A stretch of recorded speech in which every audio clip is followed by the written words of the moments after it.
Khairi, you better stop talking non. You kan nak jadi Perdana Menteri. You cakap mengarut ni, macam mana orang nak respect you? Oi Khairi, ni bukan soal Puan Najib lah. Saya ni macam pelacur lah, macam dapat upahan. Saksi kata dia pun bayar juga duit kepada Khairi, duit rasuah ni. Perbualan mereka mengeji lah orang-orang yang menuntut pengampunan pada Datuk Najib. Bila saya dibebaskan oleh polis, barulah saya ambil balik jawatan itu. Itu baru gentleman. Mohon kongsikan pendapat tuan-puan di ruang komen. Assalamualaikum, salam sejahtera. Khairi Jamaluddin ataupun lebih dikenali sebagai KJ. Semalam dalam dia punya podcast dia lah, dia hentam saya kau-kau. Saya pun terkejut sebab saya ni selalu cakap baik pasal dia ni. Apa dia kata? Dia kata Zaid ni pelompat parti politik profesional. Dia profesional ni berarti orang yang dapat upahan lah. Dia orang profesional ni, bila dia buat apa-apa dia dapat bayaran. Jadi Khairi ni mungkin merasakan saya tukar parti sana tukar parti sini, kerana saya ni macam pelacur lah, macam dapat upahan. Boleh dia bercakap macam tu? Dia bukan tak tahu. Saya ni daripada dulu dalam UMNO, lebih lama daripada dia lagi lah, saya selalu bercakap mengenai perubahan dan reform dan perubahan. Dan bila saya tidak dapat mencapai matlamat itu dalam parti UMNO, saya berpindah kepada parti PKR. Dan bila saya masih gagal mencapai matlamat itu, saya masuk buat parti sendiri. Parti kita, saya tak ada duit. Saya bukanlah menantu Perdana Menteri. Duit after setahun kan, bungkus parti itu. Lepas tu saya masuk DAP. Saya ingat DAP pun parti progresif, liberal, cakap mau perubahan, tapi samalah semua tu. Jadi kekecewaan saya itu berdasar kepada prinsip pendirian saya. Maka saya pindahlah parti itu, parti ini. Itu bukan berarti saya ni professional frog politician. Takkanlah Khairi tak faham benda tu. Dr. Mahathir pun tukar parti 3-4 kali. Dalam parti UMNO sendiri pun dia keluar 3 kali. Itu bukan berarti je kita ni orang yang tak ada maruah, ya. Tapi kita mencari sesuatu yang belum tercapai dalam perjuangan politik. Saya tak tahu apa pasal dia marah sangat pada saya ni. Saya rasa sebab dia nak, mungkin dalam perbualan dia, dalam podcast dia tu, dia berbual dengan Syahril, budak dia tu, mengenai pengampunan Datuk Najib lah. Dia kata saya, ni satu lagi dia kata, saya ni meremehkan mahkamah, seolah-olah saya menghina mahkamah dalam isu pengampunan ini. Tapi dia tak sebut apa yang saya kata yang menjadi bahan cemohan kepada mahkamah tu. Dia tak sebut. Dia pakai lontar je macam tu. Sebenarnya saya tak pernah meremehkan mahkamah atau tidak memberi penghormatan kepada mahkamah. Saya dah 40 tahun sebagai peguam ni, tak pernah sekali pun mahkamah ambil tindakan terhadap saya. Kalaulah saya ini meremehkan mahkamah, mahkamah ada kuasa contempt, the power of contempt. Takkanlah Khairi tak tahu benda macam ni. Bila mahkamah tak ada ambil apa-apa, itu berarti kritikan saya, pandangan saya itu dibenarkan. Kita bebas mengkritik untuk membina kebaikan sistem kita. Dia ni bersungguh-sungguh sangat nak mempertahankan pengampunan ni. Dia dan Syahril ni dalam perbualan mereka tu seolah-olah mengeji lah orang-orang yang menuntut pengampunan pada Datuk Najib. Sebenarnya pada saya dia ada 2 perkara dalam soal pengampunan ni. Satunya perkara asas, perkara prinsip. Apakah prinsip dan perkara yang perlu diambil kira oleh sesebuah kerajaan dalam soal pengampunan orang-orang terkemuka, well-known personalities macam Datuk Najib dan sebagainya. Apakah prinsipnya? Apakah asasnya? Soal ini bukan soal Datuk Najib. Soal dalam sesebuah negara yang madani, kita mesti tahu bila kerajaan membuat keputusan apa asas dia. Soal pengampunan pun sama.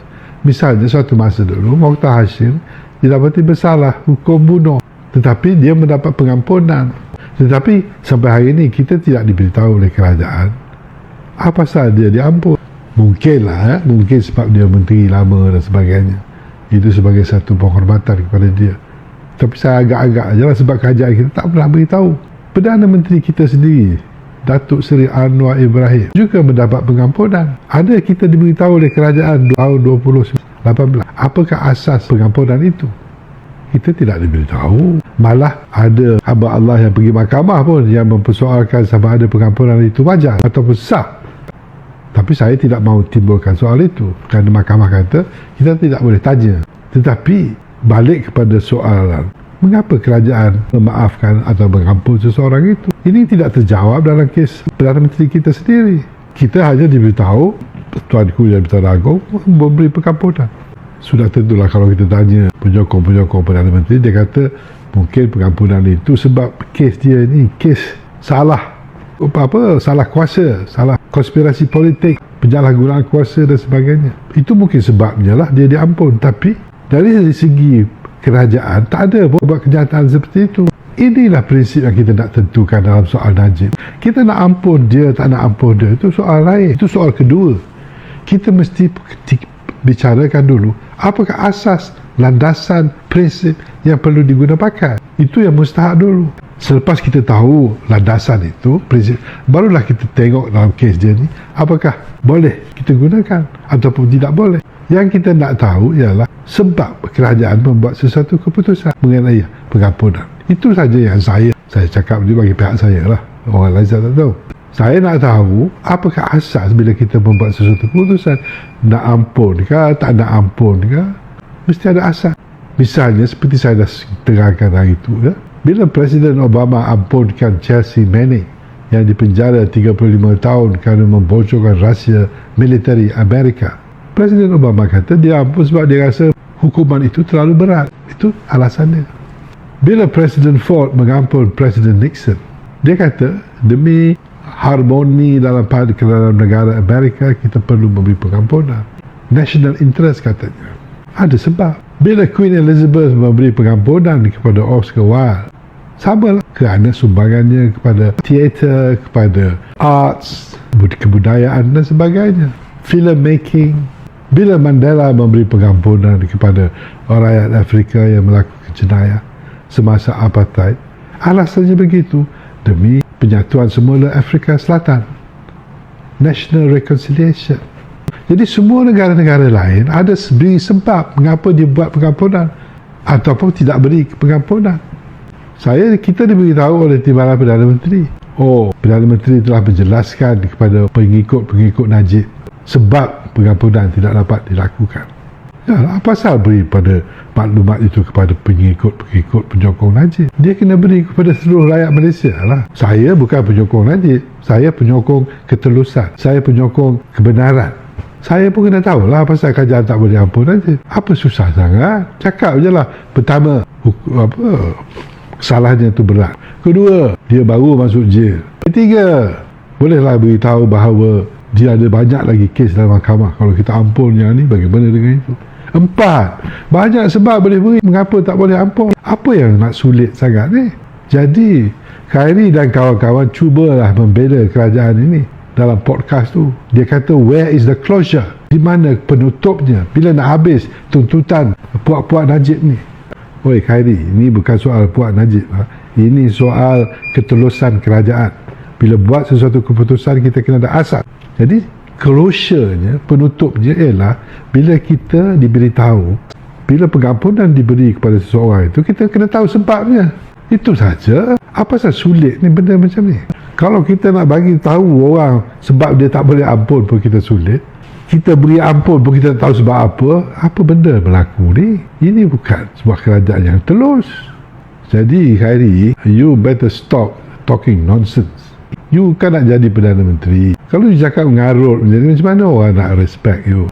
Dulu dah adalah dalam perbicaraan kes Zahid Hamidi itu adalah saksi kata dia pun bayar juga duit kepada Khairi, duit rasuah ni. Tapi Khairi kata, saya tidak pernah menerima wang tersebut. Dah tentulah, that's what you have to say kan. Sudah tentu you kena jawab macam tu. Tapi kalau saya nak jadi Perdana Menteri, you know what I will say? I will say saya berhenti jadi menteri 12 bulan. Saya minta polis siasat dakwaan ini. Dan bila saya dibebaskan oleh polis, barulah saya ambil balik jawatan itu. Itu baru gentleman. Itu sikap orang nak jadi Perdana Menteri. Okay? Jadi saya rasa cukuplah hentam saya. Saya rasa setakat ini dulu. Tapi kita tengok reaksi Khairi macam mana. Terima kasih. Sila subscribe, like, komen, share, follow untuk menerima notis video-video yang lain. Sokongan Tuan Puan membantu penghasilan karya video seterusnya.